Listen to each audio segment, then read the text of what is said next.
Assalamualaikum warahmatullahi wabarakatuh. Di sini yang dimaksud dengan hukum administrasi negara adalah segala suatu hukum ataupun aturan yang dibentuk untuk mengatur organisasi kekuasaan negara beserta aspek yang berkaitan dengan organisasi tersebut. Hukum administrasi negara terdiri dari hukum administrasi negara heteronom dan hukum administrasi negara otonom. Hukum administrasi negara heteronom mengatur seluk-beluk organisasi negara dan fungsi dari alat tata usaha negara.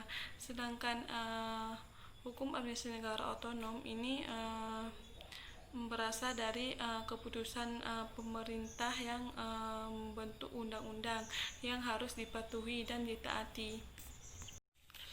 Hukum administrasi negara material terdiri ada beberapa faktor yang mempengaruhi hukum administrasi negara material. Yang pertama ada faktor sejarah ataupun faktor historis. Di sini faktor historis ini ada dua pembagiannya terbentuknya, yaitu yang pertama ada dari undang-undang ataupun keterangan lainnya yang berada di suatu tempat. Sedangkan yang kedua ada beberapa dokumen ataupun surat-surat berharga yang berasal di masa lampau. Yang kedua, sedangkan hukum administrasi negara formil ini terbentuk ada beberapa sumber hukum administrasi negara formil. Yang pertama ada undang-undang dalam arti luas, adanya praktek alat tata usaha negara. Yang ketiga adanya jurisprudensi. Yang keempat adanya doktrin ataupun semacam pemikiran ataupun pendapat daripada ahli. Yang keenam ada traktat. Selanjutnya adanya subjek hukum adalah segala sesuatu untuk memperoleh hak dan kewajiban dari hukum. Yang dimaksud dengan subjek sini adalah manusia dan alat penegakan hukum negara. Selanjutnya ada perbedaan HAN dan HTN. Hukum tata negara adalah suatu hukum ataupun suatu hukum yang mengatur organisasi serta aspek yang berkaitan dengan organisasi tersebut. Sedangkan hukum administrasi negara adalah suatu peraturan yang konkret yang dapat dirasakan konsekuensinya apabila peraturan tersebut dilanggar oleh individu ataupun lembaga hukum.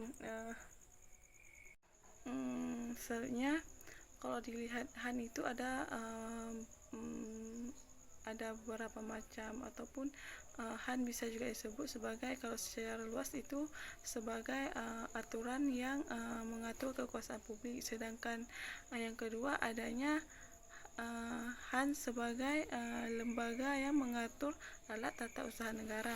Yang ketiga yaitu HAN secara sempit, yaitu hukum pengurusan rumah tangga negara baik secara internal dan secara eksternal. Sedangkan selanjutnya ada hukum administrasi negara pembangunan, yaitu adanya keterkaitan antara pemerintah dan masyarakat yang mengarah kepada kesejahteraan masyarakat. Selanjutnya ada yang kelima ada hukum administrasi lingkungan, yang adanya campur tangan pemerintah dalam mengurus lingkungan yang ada di negara tersebut. Saya akan sedikit menarik kesimpulan dari pembicaraan saya selama ini tentang mata kuliah hukum tata pemerintahan. Yang saya tangkap di sini bahwa hukum tata pemerintahan sama saja dengan ataupun berkaitan dengan hukum administrasi negara, di mana yang dimaksud dengan hukum administrasi negara adalah sebuah cabang ilmu hukum yang mempelajari tentang tata cara penyelenggaraan sebuah negara, ataupun hukum administrasi negara ini adalah sebuah hukum yang ataupun hukum administrasi negara ini adalah sebuah hukum yang mempelajari publik ataupun suatu hukum yang diturunkan dari hukum tata negara. Baiklah, sekian penjelasan dari saya. Lebih dan kurang saya mohon maaf. Akhir kalam, assalamualaikum warahmatullahi wabarakatuh.